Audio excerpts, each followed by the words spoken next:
भाइयों, एक और डरावनी फिल्म लेकर मैं फिर से हाजिर हूँ। आज हम फिर से अमेरिकी हॉरर सीरीज फॉल देखेंगे। इस फिल्म की पकड़ इतनी जबरदस्त है कि जो लोग ऊंचाई से डरते हैं, कृपया सावधानी से देखें।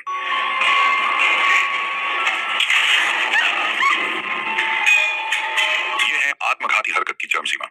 अपने बॉयफ्रेंड की अस्थियां उड़ाने के लिए जैला अपनी सहेली के साथ 600 मीटर ऊंचे सिग्नल टावर पर चढ़ गई।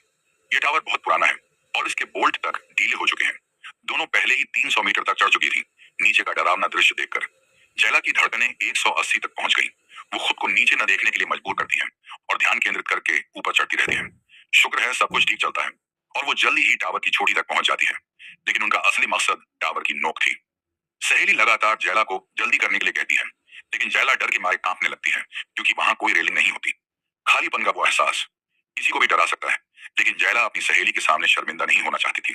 जब यकीन हो गया कि सीढ़ी मजबूत है, तो वो डरते डरते ऊपर चढ़ने लगी, मगर आधे रास्ते में ही उसे पछतावा हुआ।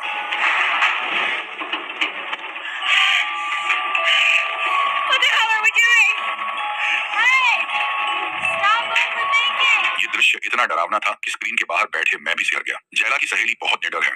उसका आत्मविश्वास और साहस जैला से कहीं ज्यादा है। टावर चढ़ना उसके लिए मानो सीधी सड़क पर चलना हो। वो माहौल को हल्का करने के लिए पागलों की तरह सीढ़ी हिलाने लगती है। Yes, Hunter! Sorry!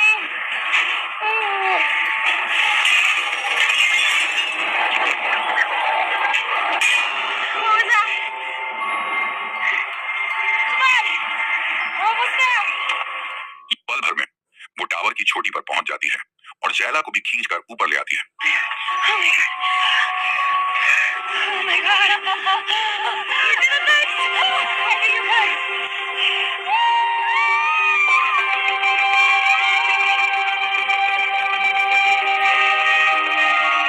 नीचे की दुनिया को ऊपर से देखकर दोनों को लगता है कि यहाँ आना बेकार नहीं जाना चाहिए, कुछ रोमांचक करना चाहिए। इसलिए वे ऊंचाई पर एक्सट्रीम स्पोर्ट्स करने लगती हैं। अब समझ आया कि विदेशी लोग कम क्यों होते हैं। It's a day! Oh my god.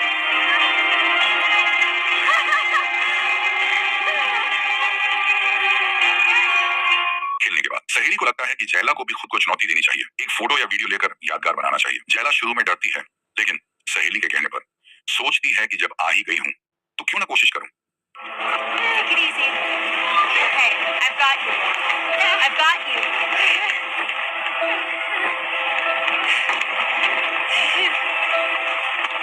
Open your eyes.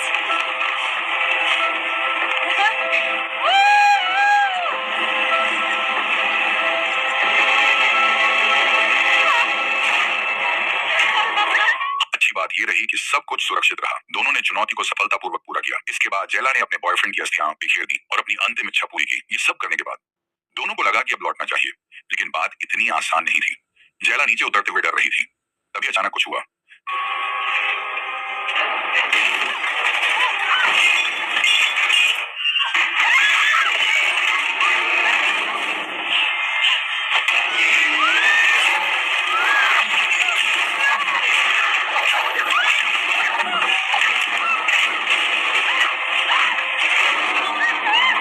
सहेली की प्रतिक्रिया तेज थी और उसकी ताकत भी कमाल की थी।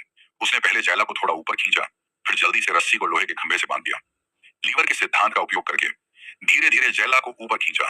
सहेली की मेहनत रंग लाई और जैला ने बची हुई सीढ़ी को पकड़ लिया और ऊपर चढ़ आई। हालांकि जान बच गई, लेकिन अब एक नई समस्या सामने थी। टावर की सीढ़ियां पूरी तरह टूट चुकी थी। अब उसी रास्ते से लौटना नामुमकिन था और ये जगह 600 मीटर ऊंची है, जहां मोबाइल का नेटवर्क भी नहीं है।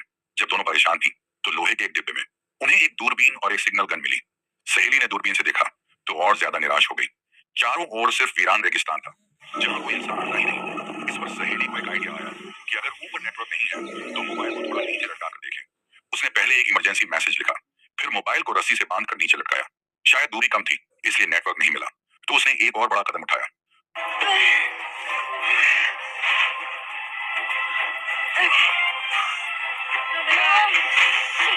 Oh shit. Oh my god, Hunter. Are you okay?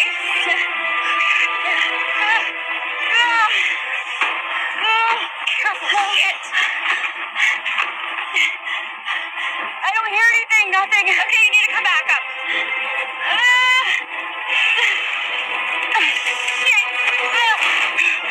दोनों ने बहुत कोशिश की, लेकिन तरीका काम नहीं आया। फिर उन्हें एक और आइडिया आया कि मोबाइल को सीधे नीचे फेंक दें, लेकिन इससे मोबाइल टूट सकता था। तो सहेली ने मोबाइल को अपने जूते में रखा और ब्रा से कुछ भराव सामग्री निकालकर उसमें भरी और फिर नीचे फेंक दिया।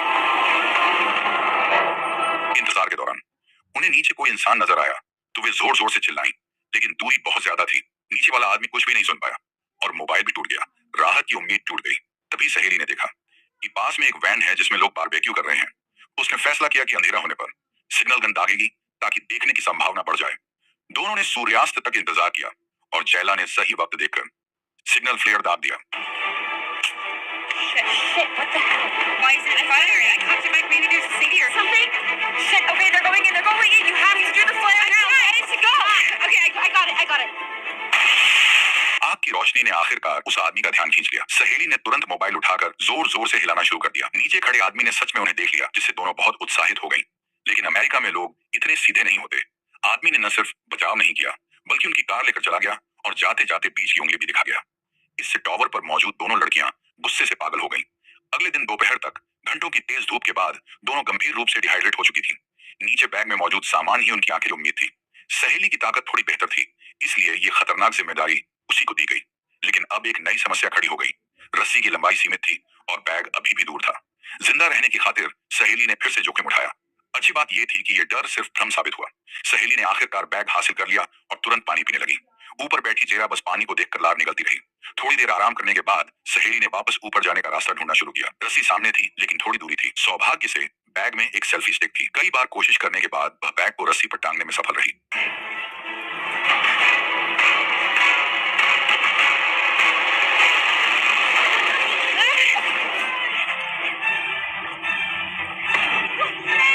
You okay? संतुलन बनाए रखते हुए सहेली ने बैग को अपने पैरों से कसकर पकड़ा और जेरा ने पूरी ताकत से रस्सी खींची। जैसे ही वो टॉवर के पास पहुंची, फिर से एक दुर्घटना हो गई।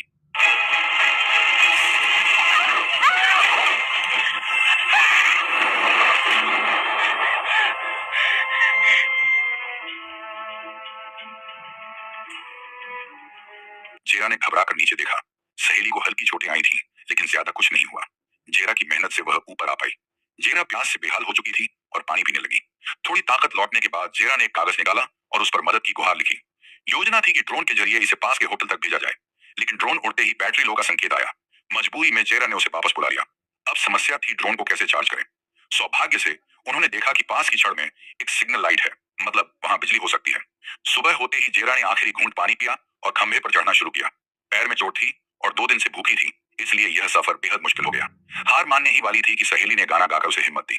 इससे उसमें ऊर्जा आ गई और वह ऊपर तक पहुंची, चार्जर लगाया। लेकिन अब लंबा इंतजार था। सूरज की तपिश में जेरा बुरी तरह थक चुकी थी, हाथ भी कांपने लगे थे।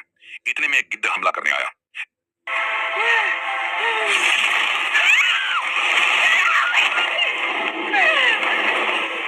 लेकिन ड्रोन की बैटरी जैसे ही फुल हुई, जेरा प्लेटफॉर्म पर लौट आई और जल्दबाजी में ड्रोन को होटल की तरफ भेजा। हर एक कदम सावधानी से उठाया क्योंकि यह उसकी आखिरी उम्मीद थी। लेकिन जैसे ही ड्रोन मंजिल के करीब पहुंचा, एक ड्राइवर जिसे शायद कम दिखाई देता था, ड्रोन को देखे बिना वहां से गाड़ी लेकर चला गया। जेरा की उम्मीदें चकनाचूर हो गईं। अब उसके पास कोई उपाय नहीं बचा था। शाम हो गई और तेज धूप में वह गंभीर रूप से निर्जल हो चुकी थी। उसने सहेली से जूते निकालने को कहा ताकि मोबाइल उसमें डालकर फिर से फेंका जा सके, लेकिन सहेली ने याद दिलाया कि उसके जूते तो नीचे रह गए थे। It's on your foot. Yes.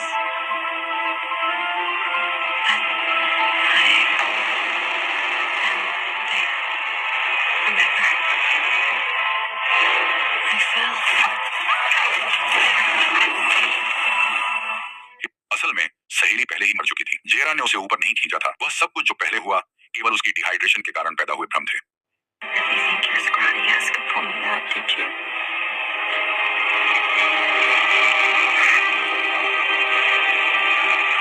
You pulled the bag up.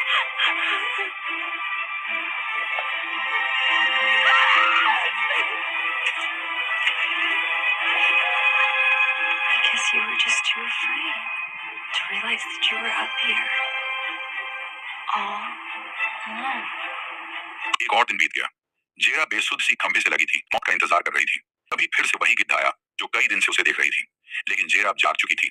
उसने चुपचाप फोन नीचे रखा और अचानक गिद्ध की गर्दन पकड़कर उसे प्लेटफॉर्म पर पटक पटक कर मार डाला। जिंदा रहने के लिए उसने गिद्ध को खा लिया। ताकत लौटते ही उसने हार मानने से इनकार कर दिया। सेफ्टी रोप को सीढ़ी से बांधा, धीरे धीरे नीचे उतरी और अपनी सहेली के शव के पास पहुंची। फिर उसने मोबाइल निकाला और अपने पिता को मैसेज भेजा। पिछली गलती से सबक लेते हुए इस बार मोबाइल को जूते में डालकर अपनी सहेली के शव के अंदर रख दिया ताकि मोबाइल सुरक्षित रहे। जैसे ही नेटवर्क मिलेगा संदेश चला जाएगा। अब जेरा बस इंतजार कर सकती थी। पता नहीं कितना समय बीता, लेकिन अंततः उसके पिता और पुलिस वहां पहुंच गए। जेरा रोती हुई अपने पिता के गले लग गई। यही फिल्म खत्म होती है। अगर आपको यह फिल्म पसंद आई हो तो जरूर ओरिजिनल मूवी देखें। ये पूरी फिल्म बेहद रोमांचक है और असली अनुभव बयान से कहीं ज्यादा जबरदस्त है। आज की कहानी यहीं समाप्त होती है। अगली बार फिर मिलेंगे।